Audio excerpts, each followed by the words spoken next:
Missionaries of চ্যারিটির bank account ফ্রিজের অভিযোগে তুমুল বিতর্ক। আমি স্তম্ভিত, কেন্দ্রকে আক্রমণ করে টুইট মমতা বন্দ্যোপাধ্যায়ের।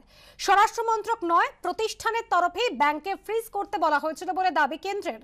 অ্যাকাউন্ট ফ্রিজের নির্দেশ দেয়নি কেন্দ্র, জানালো মিশনারিজ অফ চ্যারিটিও। মিশনারিজ অফ চ্যারিটির ব্যাংক অ্যাকাউন্ট ফ্রিজের অভিযোগ ঘিরে বিতর্ক।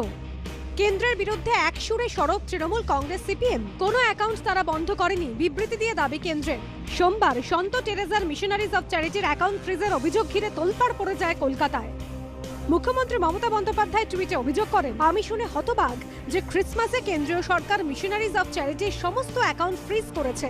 22,000 রোগী ও কর্মীর খাবার ও ওষুধের অভাব দেখা দিয়েছে। আইন সবার উপরে হলেও মানবিক কাজকর্ম বন্ধ হয়ে যাওয়া ঠিক নয়। বাংলার মুখ্যমন্ত্রীর এই টুইটটি রিটুইট করে কংগ্রেস সাংসদ শশী থারুর লেখেন, এটি সত্যি মর্মান্তিক। যখন মাদার টেরেজা নোবেল পুরস্কার পেয়েছিলেন তখন গোটা ভারত আনন্দে মেতেছিল। যখন তার সংস্থা দরিদ্র দুস্থদের সেবা করে তখন কেন্দ্রীয় সরকার তাদের তহবিল বন্ধ করে দেয়।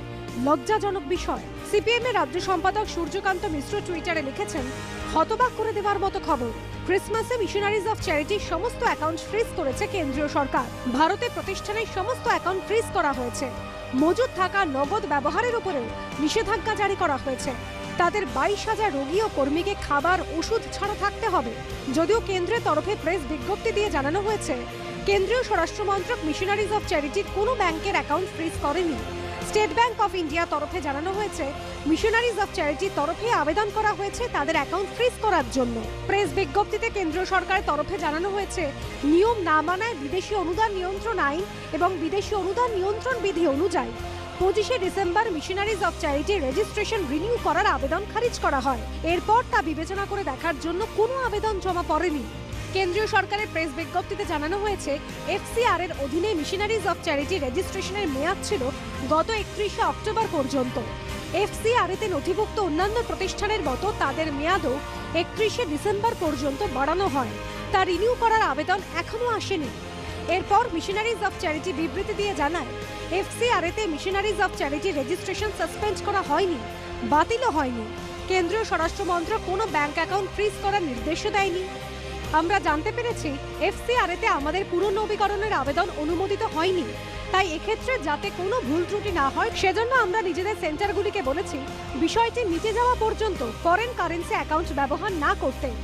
এই প্রেক্ষাপটে তৃণমূল সাংসদ জেরেক ওব্রায়েন আবার টুইট করেন, 25শে ডিসেম্বর মাদার টেরেজার মিশনারিজ অফ চ্যারিটির ওপর নোংরা আক্রমণের পর কেন্দ্রীয় স্বরাষ্ট্র মন্ত্রক এখন বিষয়টিকে ঘুরিয়ে দিয়ে ধামাচাপা দিতে চাইছে।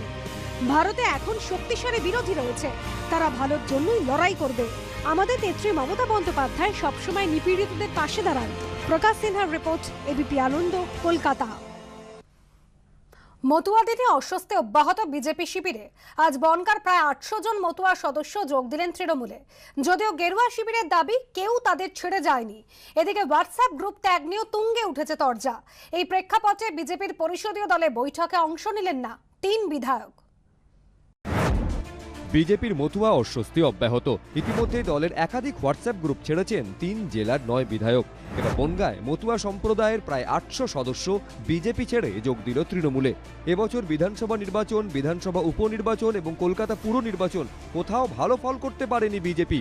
এরপর সাংগঠনিক স্তরে একাধিক রদবদল করেছে গেরুয়া শিবির, কিন্তু তারপর থেকেই বিজেপির অন্দরে তৈরি হয়েছে অসন্তোষ। কার্যত সামনে চলে এসেছে ফাটলও।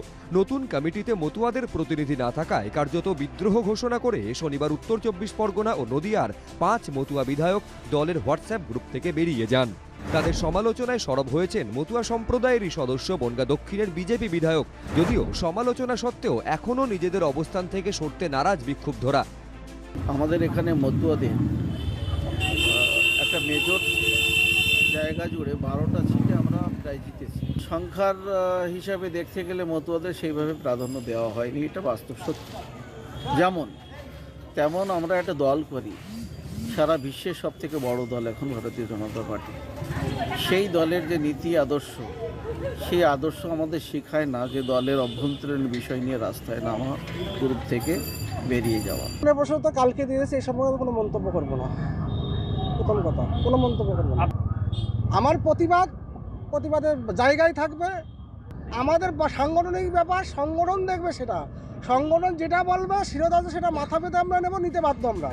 এই টানাপোড়েনের আবহে সারা ভারত মতুয়া মহাসংঘ তাৎপর্যপূর্ণভাবে জানিয়ে দিয়েছে তারা কোনো নির্দিষ্ট রাজনৈতিক দলকে সমর্থন করবে না। এই ঘোষণার পর সোমবারই বনগাঁয় মতুয়া সম্প্রদায়ের প্রায় 800 সদস্য বিজেপি ছেড়ে যোগ দেয় তৃণমূলে, জানিয়ে শাসক বিরোধী শিবিরে শুরু হয়েছে তাল ঠোকাঠুকি। আজকের জয়েন করেছে বিজেপি থেকে মতুয়া ছিল যারা, তারা সকল জয়েন করে নিয়েছে, আর সিপিএমের কিছু ছিল জয়েন করেছে। তারা মতুয়ারা আসলে মুখ ফিরিয়ে নিয়েছে ভারতীয় জনতা পার্টির দিক থেকে। বিধায়করা যে হোয়াটসঅ্যাপ গ্রুপ থেকে বেরিয়েছে এই বিষয়কে নিয়ে ওরা এখন রাজনীতি করতে চাইছে মতুয়াদেরকে নিয়ে, এবং হয়তো দুজনকে যোগদান করিয়ে ওরা বলছে 700 মতুয়া জয়েন করেছে। অন্যদিকে বাঁকুড়া ও বিষ্ণুপুর এই দুই সাংগঠনিক জেলাতেও সভাপতি বদল করার পর রবিবার একাধিক হোয়াটসঅ্যাপ গ্রুপ ত্যাগ করেন জেলার 4 বিজেপি বিধায়ক, জানিয়ে শুরু হয়েছে রাজনৈতিক তরজা। যদি তৃণমূল কংগ্রেস প্রতিবন্ধকতা তুলে নিত তাহলে দলে দলে বিজেপি বিধায়করা আসতো। 1000টা গ্রুপে লোকেরা নাম আছে, কেন গ্রুপে থাকে কেন বেরোয় আমি বুঝি না। আর সেখান থেকে বেরিয়ে গেলে মনে হয় যে মিডিয়ার কাছে এটা গুরুত্বপূর্ণ হতে পারে, পার্টির কাছে কোনো গুরুত্ব নেই। বাঁকুড়া ও বিষ্ণুপুর জেলা সভাপতি বদলের দাবিতে বৈঠক বয়কট করেন বাঁকুড়ার বিধায়ক নীলাদ্রি শেখর দানা, ওন্দার বিধায়ক অমরনাথ শাখা ও কতুলপুরের বিজেপি বিধায়ক হরকালী প্রতিহার। দীপক ঘোষ, সমীরণ পাল, পূর্ণেন্দু সিংহ, এবিপি আনন্দ। 4টি পুরসভার ভোটের আগে রাজ্যে আসছেন জেপি নাড্ডা। 9 এবং 10 জানুয়ারি বাংলায় আসবেন বিজেপির সর্বভারতীয় সভাপতি। দলীয় নেতাদের সঙ্গে বৈঠক করবেন তিনি। জানুয়ারির শেষ সপ্তাহে রাজ্যে আসবেন অমিত শাহ। সোমবার রাজ্য বিজেপি নেতৃত্বের সঙ্গে বৈঠক করেন সর্বভারতীয় সাংগঠনিক সাধারণ সম্পাদক বিএল সন্তোষ। সূত্রের খবর, বৈঠকে বলা হয়েছে সংগঠনকে ঢেলে সাজাতে তারুণ্যে জোর দিতে হবে। সম্প্রতি সাংগঠনিক স্তরে রদবদলের পর বিজেপির অন্তরের ক্ষোভ বাইরে চলে এসেছে। একাধিক হোয়াটসঅ্যাপ গ্রুপ ছেড়ে বেরিয়ে গেছেন বিজেপির 5 মতুয়া বিধায়ক।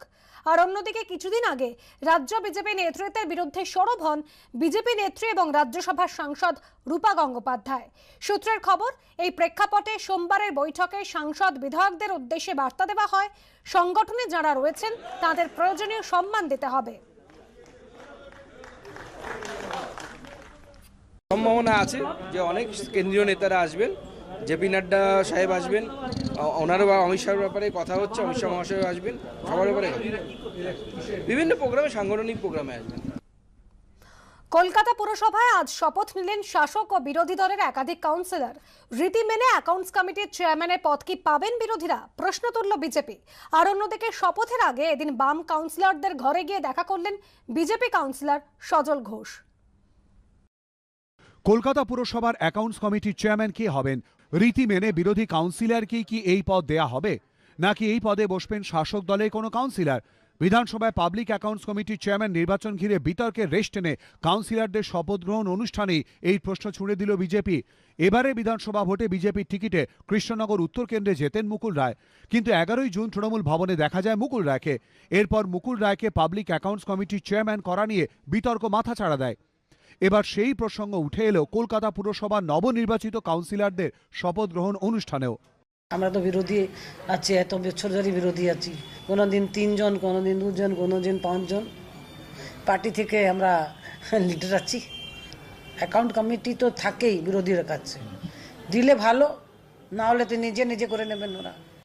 সোমবার শপথ নেন নবনির্বাচিত 3 বিজেপি ও 2 বাম কাউন্সিলর। তার আগে পুরসভা এসে সিপিআই কাউন্সিলর মধুছন্দা দেবের সঙ্গে দেখা করেন বিজেপি কাউন্সিলর সজল ঘোষ। ওনাকে অসম্ভব শ্রদ্ধা করি, আর আমি প্রথমবার এসেছি, উনি বহুবার, এনাদের কাছ থেকে আমায় শিখতে হবে। ভালো কাজ শিখতে এলে শেখাবো। সে যদি আমার কাছে চায় যে দিদি তুমি আমাকে একটু শেখাও, নিশ্চয়ই শেখাবো, কারণ আমরা পরিষেবা দিতে এসেছি। না, সেটা আমরা বিষয়টা দেখে নেব, সেখানে কোনটা আমাদের করা উচিত কোনটা না, সেটা ঠিক করে তখন আমরা ঠিক করব কি করব। সোমবার শপথ নেওয়া শাসক দলের কাউন্সিলরদের মধ্যে ছিলেন রত্না চট্টোপাধ্যায়। পুরসভা নতুনবার পা রাখলাম কাউন্সিলর হিসেবে, না ঢুকে মেয়রের চেয়ারটার দিকে তাকিয়ে একটু মনটা খারাপ লাগছিল। সত্যি, যেটা সত্যি বললাম, যে মনে হচ্ছিল আমি কাউন্সিলর আর ওখানে যদি শোভনবাবু থাকতেন। তাই আমার মনে হয় যে ববিদা একদম সঠিক মেয়র নির্বাচিত করেছেন মমতাদি। এদিন ষষ্ঠবার বিজেপির কাউন্সিলর হিসেবে শপথ নেন বিজেপির মীনা দেবী পুরোহিত। তাঁর গলায় শোনা যায় জয় শ্রীরাম স্লোগান। অর্ণব মুখোপাধ্যায় ও অনির্বাণ বিশ্বাস, এবিপি আনন্দ, কলকাতা। রাজ্যের করোনা পরিস্থিতির দিকে নজর দেব। রাজ্যে একদিনে করোনা আক্রান্ত 439 জন, 10 জনের মৃত্যু। দৈনিক সংক্রমণের শীর্ষে কলকাতা, একদিনে আক্রান্ত 204 জন। উত্তর 24 পরগনা, হুগলিতে একদিনে করোনায় 6 জনের মৃত্যু হয়েছে। সংক্রমণ নিয়ে উদ্বিগ্ন মুখ্যমন্ত্রী, প্রয়োজনে বিধিনিষেধে কড়াকড়ির ইঙ্গিত। কোভিডটাকে মাথায় রেখো, যেহেতু বাইরে থেকে সব ক্যারিয়ার নিয়ে চলে আসছে ম্যাক্সিমাম, সেটা একটু রেস্ট্রিকশন আবার মনে হয় ওদিকে আমাদের যেতে হতে পারে। এখনো সেরকম কিছু হয়নি, কিন্তু কিছু কিছু কেস তো আসছে বাইরে থেকে, এবং সেটাই ধরো একটা প্লেনে আসছে একজন লোক, সে ধরা পড়ছে একজন, কিন্তু আসছে তো আরও 300 জন। সেই 300 জন গিয়ে মিলছে আবার আরও 3000-এর সাথে। সুতরাং এটা বাইরে থেকে আসছে, এটাকে আমাদের দেখতে হবে, এখন থেকে সতর্ক থাকতে হবে। 15 ঊর্ধ্বদের ভ্যাকসিন নিয়ে কাল রাজ্যের সঙ্গে বৈঠকে স্বাস্থ্যমন্ত্রক। কাল সকালে সব রাজ্যের মুখ্য সচিব এবং স্বাস্থ্যকর্তাদের সঙ্গে বৈঠক। কেন্দ্র এবং রাজ্যগুলির ভার্চুয়াল বৈঠকে উঠবে বুস্টার ডোজের প্রসঙ্গ।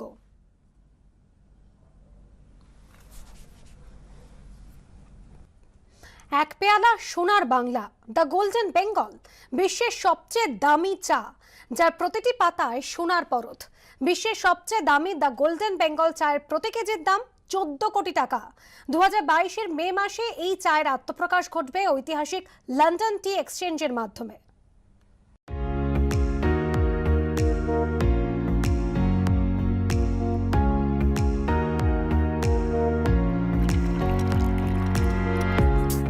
বিশ্বকবি রবীন্দ্রনাথ ঠাকুর নাকি জাপানি চায়ের ভক্ত ছিলেন, আর বর্তমানে বিশ্বের সবচেয়ে দামি চায়ের নামকরণের অনুপ্রেরণাও তিনি।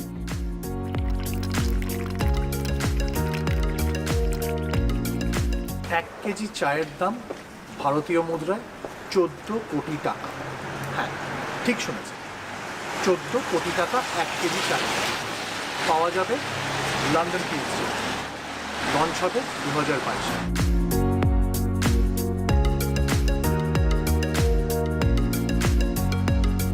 দ্য গোল্ডেন বেঙ্গল, সোনার বাংলা, বিশ্বের সবচেয়ে দামি চা।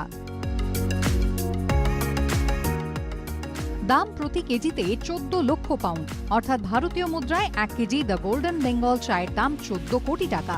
নতুন বছরে আত্মপ্রকাশ করতে চলেছে দ্য গোল্ডেন বেঙ্গলের সৌজন্যে বিশ্বের অন্যতম সেরা প্রিমিয়াম চায়ের প্রতিষ্ঠান লন্ডন টি এক্সচেঞ্জ।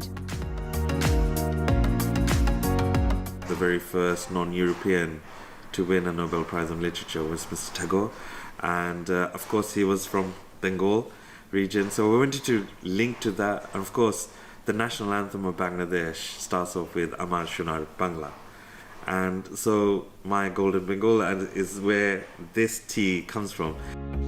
বিশ্বের সবচেয়ে দামি চা দ্য গোল্ডেন বেঙ্গল চায়ের উৎস বাংলাদেশের সিলেট জেলা। প্রকারে ব্ল্যাক টি, কিন্তু স্বচ্ছ পেয়ালায় তার সোনালী উপস্থিতি। দ্য গোল্ডেন বেঙ্গল চা প্রস্তুত করার প্রক্রিয়াটিও বেশ সময় সাপেক্ষ।